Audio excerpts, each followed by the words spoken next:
자, 안녕하세요. 의료관계 법규를 담당하고 있는 김희영입니다.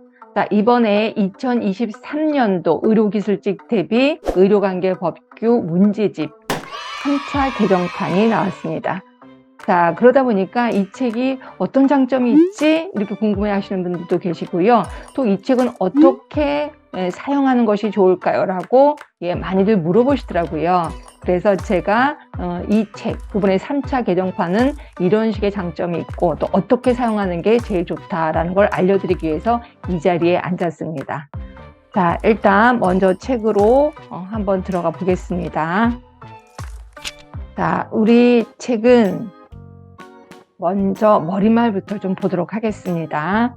자, 머리말에 보면 이 책은요, 기본적으로 가장 최근 개정된 법규를 중심으로 특히 신규 문제를 대폭 추가를 했습니다. 법이 많이 개정되다 보니까 그거에 관한 내용 문제들이 없더라고요. 그래서 문제를 제가 직접 만들어서 대폭 추가를 했습니다. 그리고 기출문제의 경우도 이제 그동안 법이 많이 개정이 됐잖아요. 그래서 새로운 개정된 법규를 반영해서 기출 유사 문제로 재구성하게 됐습니다. 그렇죠? 자, 그리고 조금 더 깊게 들어간다면 모두 20개의 챕터로 구성이 됐고요. 결국 20개의 법을 제가 올려드렸다는 거죠. 그럼 20개의 법 내용이 뭔데? 좀 이따 확인해 보겠습니다. 자, 그리고 혹시라도 여러분들이 공부를 하시다가 궁금한 게 있어 대면에서 질문을 하지 못하는 경우가 많잖아요. 그래서 4번에 보시면 우리 학원에 카페가 있습니다. 그 카페에 여러분들이 새벽이든 밤이든 문의를 올려주시면 저한테 알람이 뜨게끔 되어 있습니다. 그럼 저도 모르게 일어나서 이제 답을 달게 되는 거죠. 그래서 적어도 늦어도 하루 이전에, 하루는 좀 너무 멀고 하여튼 1시간 이내에 제가 최대한 답변을 올리도록 노력은 좀 하고 있습니다. 자, 그리고 우리 차례로 들어가시면 아까 제가 20개의 법이라고 했잖아요. 의료법부터 보건의료기본법 당연히 들어가는 거죠. 그리고 쭉 가시면 우리가 알고 있는 국민건강보험법도 있고 국민건강증진법도 있고요. 그 다음에 마약법 있습니다. 그리고 그렇게 자주 나오진 않지만 가끔가다 심심하면 나오는 학교보건법, 모자보건법, 결핵예방법. 자, 그 다음에 의료기사 등에 관한 법 당연히 있고요. 그 다음에 요즘 좀 뜨고 있는 법 중에 하나가 공공보건의료에 관한 법인 건 아시죠? 그래서 이것도 역시 올려놨습니다. 그리고 마지막에 혹시라도 이 법 처음 보시는 분 계실 겁니다. 호스피스 완화의료 일명 연명의료 결정법이라고 해서요. 지금 이거 현재 의료 쪽에서는 굉장히 중요시되는 법이거든요. 그래서 혹시라도 여기에 관해서 문제가 나올까 싶어서 이 법도 부랴부랴 제가 올렸습니다. 자, 그리고 그 다음 장을 보시면 이 법이 언제 마지막으로 수정이 됐는지 그 날짜가 써 있습니다. 2022년 12월 5일 이때 최종 수정을 해서 그 다음에 제가 출판사로 이 원고를 보냈습니다. 그리고 각 법의 이름이라고 할 수 있는 호수가 나와 있고요. 시행일도 다 적어놨습니다. 그래서 혹시라도 여러분들이 현재 하고 있는 법이 요거 전이 거라면 하시면 안 돼요. 그렇죠? 그리고 혹시라도 시험 보기 전에 여러분들 시험 보기 전에 법이 또 바뀌었어. 그래서 요 법이 아니라 다른 호수야. 그럼 제가 얼른 이거를 수정 개정된 거를 또 다시 우리 학원의 홈페이지에도 올릴 겁니다. 그래서 항상 이 법의 이름을 좀 보고 그 다음에 최근 법이 뭔지 이걸 꼭 확인하는 습관을 좀 가지시라고 이걸 좀 제가 올려드렸고요. 모두 20개를 다 일일이 올려드렸습니다.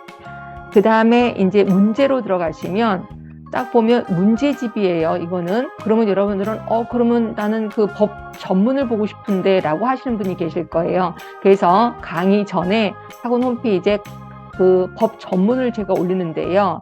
이것도 잠깐만 봐드릴게요.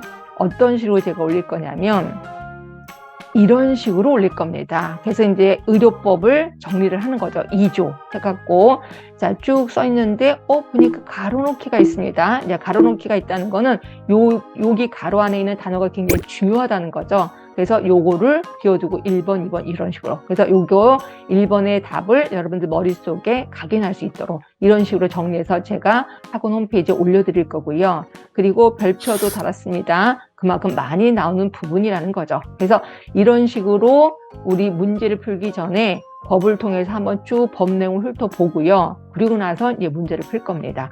그리고 또 요거 말고도 제가 또 제공하는 게 있는데, 이거는 작년 겁니다. 우리 그 법에서 위원회 내용이 굉장히 많이 나오는 거 아실 거예요. 그래서 그 위원회를 제가 내용을 요약을 합니다. 이거 하는데 시간 엄청 많이 걸렸다는 거 여러분들 느끼실 거예요. 그래서 의료법의 윤리위원회, 위원장, 위원 자격, 임기, 하는 일까지 다 정리를 하고요. 요게 이제 올해도 당연히 이걸 정리를 했습니다. 제가. 그래서 이것도 나눠드릴 예정이에요. 의료기관 개설위원회, 의료기관 인증위원회, 이런 식으로 해서 다 정리를 해서 위원회만 따로 이제 갖고 다니시면서 좀 공부를 하시라고 이걸 제가 다시 정리해서 드릴 겁니다. 자, 그러면 다시 문제집으로 가겠습니다. 이 문제집을 볼 때 그 사용하는 방법이 뭐냐면요. 문제를 먼저 보지 마시고 해설 부분을 먼저 보세요. 그래서 해설 부분은 의료법 제1조고 이런 내용이 쭉 있단 말이에요. 그래서 이걸 한번 쭉 읽어보고 암기할 건 암기해서 그리고 나서 문제를 푸셔야 되는 거예요. 그러니까 문제부터 풀면 안 되고 해설물 부분을 보고 그 다음에 문제로 들어가면 훨씬 이해하기가 편하고 또 암기하기도 편할 겁니다. 그렇죠? 자, 그 다음에 그 밑에 3번 문제 같은 경우를 보시면요. 자, 해설 부분에 뜬금없이 줄이 쳐 있어요. 이 줄이 쳐 있다는 거는 이 부분이 정답 쪽이라는 거죠. 그래서 여러분들이 공부하시다가 이게 위하고 해설 부분하고 문제하고 잘 안 맞아. 그러면 요 해설 부분에 이 줄친 부분을 보면 요게 정답이 되는 거죠. 그래서 혹시라도 공부하실 때 너무 피곤해 하실까봐, 많은 문장을 한꺼번에 보기 너무 피곤해 하실까봐 제가 일일이 줄을 쳐드렸습니다. 예, 이런 식으로 공부를 하시면 될 것 같고요. 자, 그 다음에 이제 그러면 또 이렇게 하시는 분들도 있어요. 이건 그럼 몇 개년 문제가 나온 건가요? 라고 하는데, 제가 이거는 2010년부터 문제를 계속해서 축적을 했고요. 그 다음에 마지막 2022년도 최근 문제까지 다 실었습니다. 그러니까 여러분들은 기출문제가 반복이 되는 경우가 좀 많이 있어서, 그러니까 주기를 갖고 반복이 되는 경우가 많이 있기 때문에 예전 문제를 이제 지우기가 좀 그래서 2010년부터 제가 실었습니다. 네, 그렇게 알고 계시면 될 것 같고요. 자, 제 책은 모든 분들이 다 그러겠지만 본인이 만든 책은 굉장히 애정이 많이 있습니다. 근데 저는 특히 법규 같은 경우는 굉장히 오랜 시간, 근 1년을 투자해서 제가 이걸 만들었기 때문에 굉장히 좀 사랑스럽다고 할까요? 애정이 되게 많습니다. 자, 그리고 또 저는 항상 그래요. 저는 법을 개인적으로 되게 좋아하는데, 법을 공부하실 때 너무 법을 싫어하시는 분들이 너무 많아요. 그래서 제가 법을 좀 어떻게 하면 재미있게 공부할 수 있을까? 또 어떻게 하면 법을 많은 분들이 사랑하실까라는 생각으로 이 책을 만들었습니다. 이러다 보니까 제가 나름대로 심혈을 기울여서 만든 책이라고 할 수가 있어요. 그리고 제가 아까 말씀드린 대로 그 책을 잘 활용하시면 반드시 여러분이 가고자 하는 그 길로 갈 수가 있을 것 같습니다. 자, 그러면 지금까지 김희영이었습니다.